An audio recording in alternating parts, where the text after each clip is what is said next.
حضرت شیخ عبد القادر جیلانی المعروف غوث اعظم رحمۃ اللہ علیہ اصلی نسلی علمی عملی کامل پیر تھے، بلکہ پیروں کے پیر تھے۔ تعلیم سے، تبلیغ سے، روحانیت سے، نظر سے، کرامات سے، صحبت سے فیض یاب کیا، لاکھوں انسان مسلمان کیے، لاکھوں کو راہ راست پہ لگایا، ہزاروں کو عام مسلمان کے درجے سے اٹھا کر خاص مسلمان کے درجے پر پہنچایا، ایک عام ولی کو لے کر کامل ولی غوث قطب کے درجے پر پہنچانے والی شخصیت حضرت شیخ عبد القادر جیلانی رحمۃ اللہ علیہ تھے۔ سبحان اللہ۔ حضرت شیخ سعدی رحمۃ اللہ علیہ فرماتے ہیں جس طرح محمد صلی اللہ علیہ وسلم کا مقام نبیوں میں ہے، جس طرح محمد صلی اللہ علیہ وسلم کا درجہ انبیاء میں ہے، اس طرح حضرت غوث الاعظم کا درجہ مقام اولیاء میں ہے۔ نبیوں میں مقام اونچا رکھنے والے انبیاء کی صف میں پایا درجہ کے حضرت محمد صلی اللہ علیہ وسلم، اولیاء کرام کی صف میں، اولیاء کرام کی گروہ میں بلند درجہ رکھنے والے حضرت غوث اعظم ہیں۔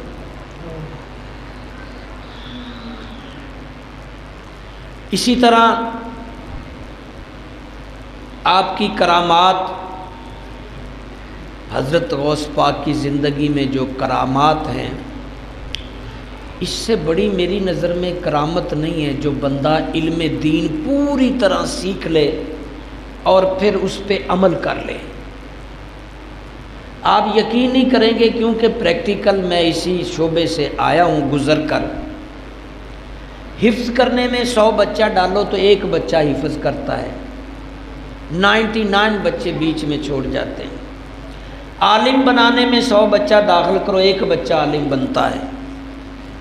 اور ویسے بھی دنیاوی نقطہ نظر سے یہاں ہم دیکھیں اوورآل تو 1000 بچوں میں سے 1-2 بچے مدرسے کی تعلیم حاصل کرتے ہیں، 1000 بچہ مسلمانوں کا دنیاوی تعلیم حاصل کرتا ہے، اور 1000 بچے میں سے 1 بچہ صرف دین کی تعلیم میں جاتا ہے۔ یعنی ہر طرح سے دین کو پیچھے، دینداروں کو پیچھے رکھنے، عالم نہیں بننے دینا۔ اور میرے خیال میں بہت بڑی کرامت ہے کوئی بندہ عالم بن جائے، علم دین سیکھ لے، بہت بڑی کرامت ہے۔ حضرت غوث پاک کی یہی کرامت پہلی میں نے رکھ لی ہے۔ جیسے کہ پڑھا ہے ہم نے کہ شیطان بہت تعریف کرتا ہے اپنے اولاد، اپنے چیلوں کی، خاص کر ان 2 طرح کے، جو دین کا طالب علم ہو اور اس کو گمراہ کر دے، اور دوسرا میاں بیوی کو جھگڑا دے۔ شیطان اس کو تبتبی دیتا ہے۔ شیطان کا چیلا، شیطان جو سب سے زیادہ اپنی محنت جو لگاتا ہے وہ دین سیکھنے والے پر، کہ اس کو دین سے ہٹایا جائے، کیونکہ حضرت عبد القادر جیلانی کو دین سے اگر ہٹا دیا جاتا تو ہزاروں لاکھوں مسلمان نہ ہوتے، ہزاروں لاکھوں راہ ہدایت پہ نہ آتے، ہزاروں ولی کامل نہ بنتے، اگر اس ایک بندے کو شیطان قابو میں کر لیتا۔ مگر وہ اللہ تعالیٰ کی رحمت جس پر ہو اور خاندانی جس کا بہت زیادہ دین کا رجحان ہو تو کامیابی اللہ دے ہی دیتا ہے۔ تو میری نظر میں دیندار بن جانا، عالم بن جانا، دین سیکھ لینا بڑی کرامت ہے۔ یہاں میں ایک مثال حضرت میاں شیر محمد شرک پوری رحمۃ اللہ علیہ کے حوالے سے دوں گا۔ جب ایک آپ کا مرید کئی دن یا کئی مہینے یا کئی سال رہا اور ایک دن اچانک وہ اپنا بستر اٹھائے رخصت ہو رہا تھا بنا ملے، اور راستے میں حضرت میاں شرک پور رحمۃ اللہ علیہ کی ملاقات ہوئی، بیلیا کہتے تھے وہ اپنے ماننے والوں کو، فالور کو، بیلیا کدھر جا رہے ہیں؟ جناب اتنے سال ہو گئے، جناب میں کوئی کرامت نہیں دیکھی، اس لیے کوئی اور کامل کو ڈھونڈوں گا وہاں جا کے۔ ان کی نظر میں کوئی کرامت نظر آئے تو وہ ولی ہے۔ بے شک ولی ہونے کی نشانی کرامت ہے، لیکن یہ سب سے بڑی کرامت ہے کہ وہ دین پڑھ لے اور عمل کر لے، پھر ہی ولی بنے گا نا۔ ایسے نہیں ہو سکتا کہ باج علم کرے جو فقیری کافر مرے دے۔ علم کے بغیر تو بندہ کافر مرتا ہے، علم کے بغیر اگر فقیری کی راہ پہ جلتا ہے، لوگوں کو پیر اپنی مرید کرتا ہے، اس کام میں لگ جاتا ہے، وہ تو کئیوں کو گمراہ کرے گا، وہ کفر کی موت مرے گا۔ اس لیے یہ اس کا شعبہ نہیں، پہلے اسے دین سیکھنا چاہیے تھا۔ اب جو دین سیکھنا ہوتا ہے یہ بہت بڑی کرامت ہے۔ حضرت میاں محمد شرک پوری رحمۃ اللہ علیہ فرمانے لگے، بیلیا تو نے مجھ میں کوئی کرامت نہیں دیکھی اس لیے تو جا رہا ہے؟ مجھے اتنے سالوں سے دین کے خلاف کوئی کام کرتے ہوئے دیکھا ہے؟ اس نے کہا نہیں۔ فرمایا اس سے بڑی کرامت کیا دیکھا؟ یہ بڑی کرامت ہے۔ آپ کسی بندے کو کئی سالوں سے پکا نمازی اور ایماندار دیکھ رہے ہیں، آپ دیکھیں گے ایک نمازی 10-20 دن نیا بنا ہے، 10-20 دن مہینہ بڑی پابندی کرے گا۔ مجھے یاد ہے کئی ایسے حج پڑھ کے آیا، کیونکہ مجھے تقریباً 40 سال ہونے لگے امامت کرواتے ہوئے۔ کئی ایسے حاجی میں نے دیکھے ہیں عمرہ کرنے والے، نیا عمرہ کر کے آتے ہیں، بالکل امام کے پیچھے کھڑے ہوتے ہیں، پھر چند دن بعد صف کے آخر میں، تھوڑے 2 دن اور گزرتے ہیں پچھلی صف میں، پھر آخر والی میں پھر غائب۔ میں حاجی صاحب کتنے چلے گیا؟ اللہ دے بندے چنگا مہینہ 1.5 تو نمازاں پڑھی، بس یار ٹائم ہی نہیں ملتا۔ میں ادو کیویں مل گیا سی؟ جب مہینہ ادھر لگایا 2 مہینے حج پہ، وہ کیسے مل گیا؟ اور ہمارے ساتھ جو مہینہ 1.5 گزارا ہے وہ کیسے ٹائم مل گیا تھا؟ بات یہ ہے کہ آپ اگر کسی کو کئی ماہ سال لگاتار استقامت کے ساتھ دین پر چلتے ہوئے دیکھو، بہت بڑی بات ہے۔ سالوں سال سردی ہو، گرمی ہو، غربت ہو، بیماری ہو، خوشحالی ہو، بہت سارے لوگوں کے پاس پیسہ آ جائے تو وہ دین سے پیچھے ہٹ جاتے، ان کا یہ پیسہ امتحان تھا۔ بہت سارے غربت میں چلے جائیں تو وہ پیچھے ہٹ جاتے، ان کا غربت امتحان تھا۔ کئی بیمار ہو جائیں وہ پیچھے ہٹ جاتے، بیماری ان کے لیے امتحان تھا۔ موسم سخت ہو گیا ہے، سردی آ گئی، کئی بہت سے بستروں میں پڑے رہتے، ان کے لیے یہ سردی امتحان تھا۔ بہت سارے سخت گرمی آئی ہے تو اڈی مسجد اے سی کوئی نہیں، پیچھے ہٹ جاتے، گھر میں پنکھے کے نیچے لیٹے رہتے۔ اس گرمیوں میں کئی بندے ہٹے تھے، اور اگلیاں گرمیاں اللہ خیر کرے کوئی ہو جائے کم تو پھر کئی ہٹن گے، نہ ہو جاتے، حالات کے منحصر ہیں۔ تو استقامت کے ساتھ لگاتار مسلسل ہر موسم میں، ہر ماحول میں، ہر سیزن میں، ہر معاملات میں جو لگاتار استقامت کے ساتھ دین پر چلتا رہتا ہے وہ مسلمان ہے۔ جو گڑبڑ کر جائے وہ کچا ہے، وہ کچا ہے۔ اس لیے اکثر نماز میں عشاء اور فجر میں غائب ہوتے ہیں، اکثر۔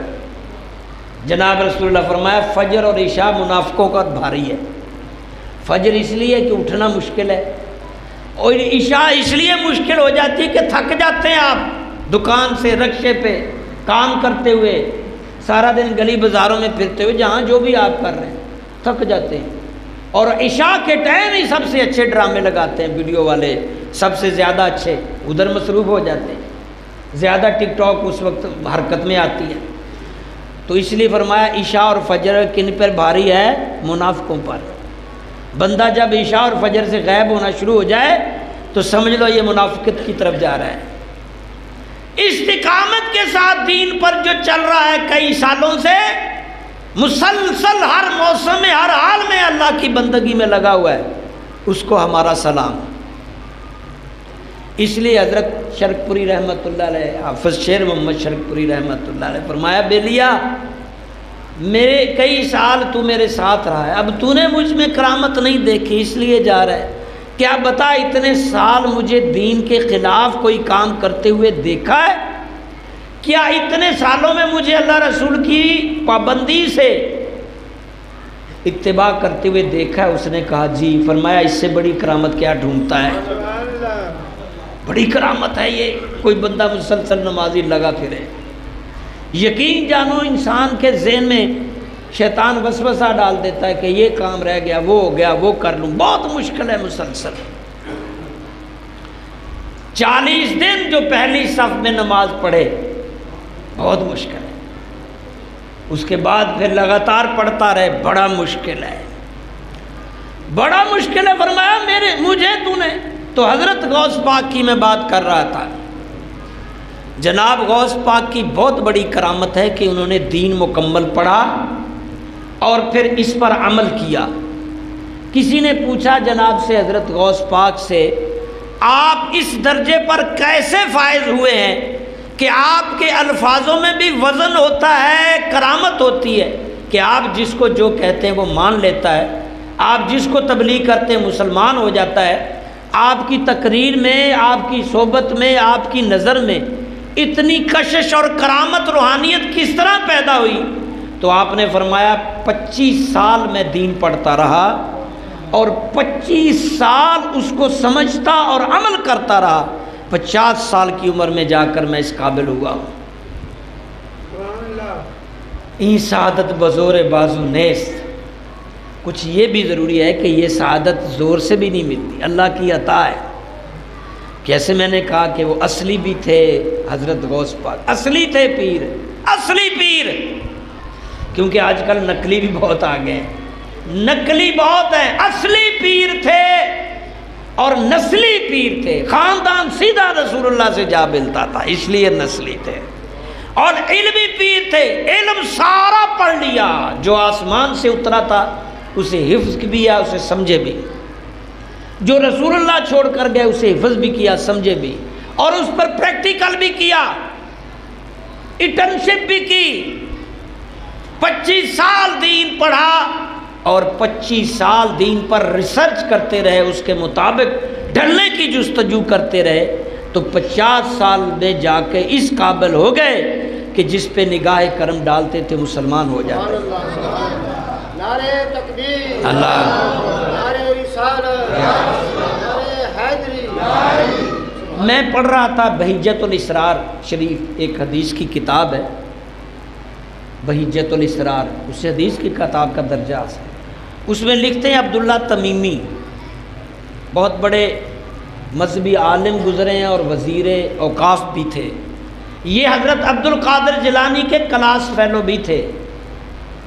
ان کا یہ ایک لکھا ہوا کہ ہم بغداد میں جب پڑھ رہے تھے جامعہ نظامیہ میں، ہمیں پتہ چلا کہ ایک اللہ کا والا، ایک اللہ والا آیا ہے بغداد کے کسی کونے میں، تو لوگ اس کی زیارت کے لیے جا رہے ہیں، تو ہم نے بھی ارادہ کر لیا، ہم تینوں نے، کہ ہم بھی جا کر کے اس بزرگ والے کا زیارت کریں گے، کیونکہ اللہ کے نبی نے فرمایا جس نے نیک عالم کی زیارت کی اس نے اللہ کے نبی کی زیارت کی، جس نے نیک عالم کی صحبت اختیار کی اس نے نبی کی، سلام لیا اس نے نبی سے سلام کھلایا۔ اللہ کے لیے کرو بھائی، اللہ کے لیے۔ ہم سب ذاتی مفاد کے لیے اپنی پسند، اندر پسند ناپسند کو دیکھتے ہیں، اس سے باہر نکل کر اللہ کی پسند دیکھو۔ ہم اس سے باہر نکلائیں کہ مجھے کیا اچھا لگتا ہے، مجھے کیا چاہیے، میں کیا کروں، یہ اس سے نکلاؤ۔ ہر جگہ یہی دیکھو کہ اللہ کیا پسند کرتا ہے، نبی کیا پسند کرتا ہے، اسی کو پسند کرو۔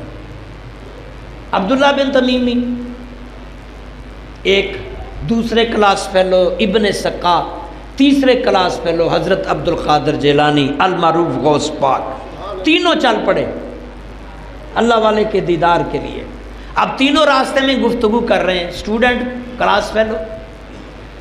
ابن سقا کہتا ہے میں دیکھنا جا کے بڑے ولی بنی پھرتے ہیں، بابے میں جا کے ایسے سوال کروں گا لاجواب ہو جائے گا، میرا جواب نہیں دے پائے گا۔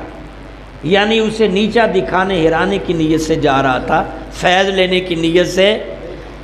دوسرا بولا جو خود لکھ رہا ہے یہ آرٹیکل، جو کلاس عبداللہ تمیمی، وہ بولا، کہتا میں بولا نہیں میں تو سوال دین کا پوچھوں گا ضرور جناب کی بارگاہ میں، اولیاء کے بارے میں روحانیت سوال کروں گا، دیکھو کیا جواب ملتا ہے، تھوڑی سی درمیانی۔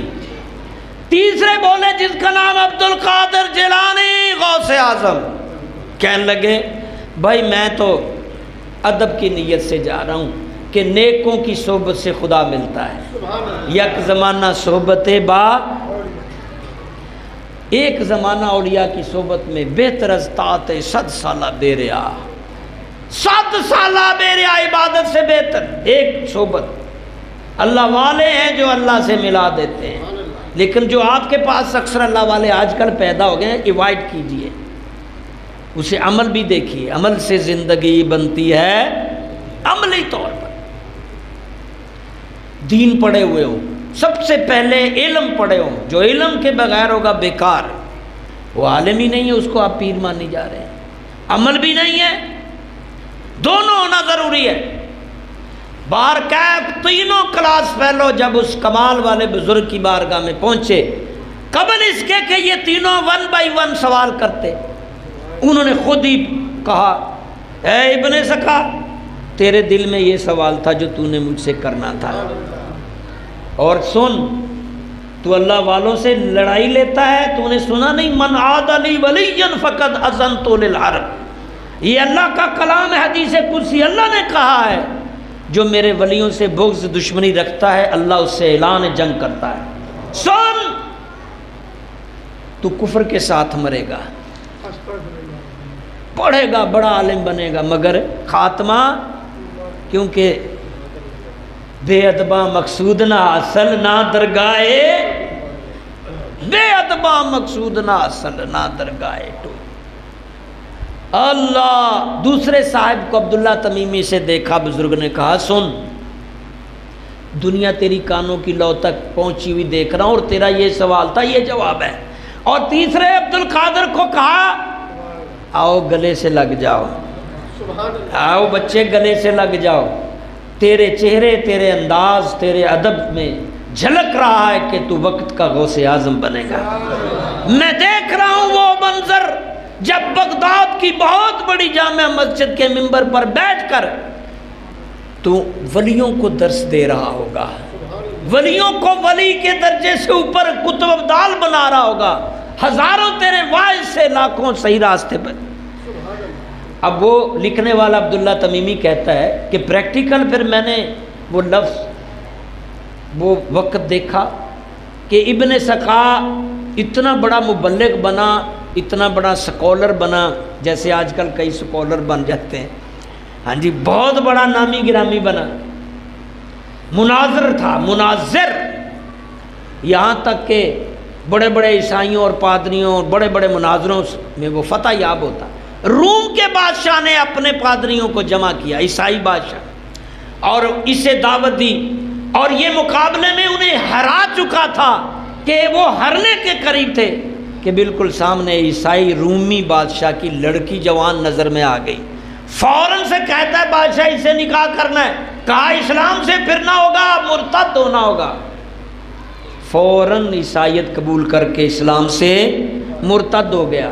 اور وہ لکھتے ہیں کہ ہم نے اپنی آنکھوں سے دیکھا، عبداللہ تمیمی، میں نے اپنی آنکھوں سے دیکھا، اس کے جسم میں کوڑ پڑ گیا، کیڑے پڑ گئے، بدبو آ رہی تھی، اور بادشاہ نے اٹھوا کر اسے شہر سے باہر پھینکوا دیا۔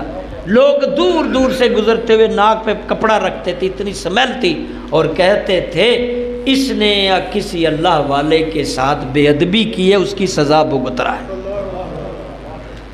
یہاں شیخ سعدی کا شعر تو نہیں میں پڑھتا، ایک مقولہ یہاں ان کا ترجمہ پڑھ دیتا ہوں کہ جب اللہ تعالیٰ، مولانا رومی کا یہ، مولانا روم رحمۃ اللہ، جب اللہ تعالیٰ کسی کو ذلیل کرنا چاہتا ہے تو وہ پاک لوگوں پر تان شروع کر دیتا ہے، یعنی جو پاک لوگوں پر تان شروع کر دیتا ہے نا، سمجھ لو اب یہ ذلیل ہونے کے قریب ہے، اس کا انجام برا ہونے والا ہے۔ انشاءاللہ مزید گفتگو پھر سے، اللہ ہم سب کو نیک بندوں پر نقش کرے۔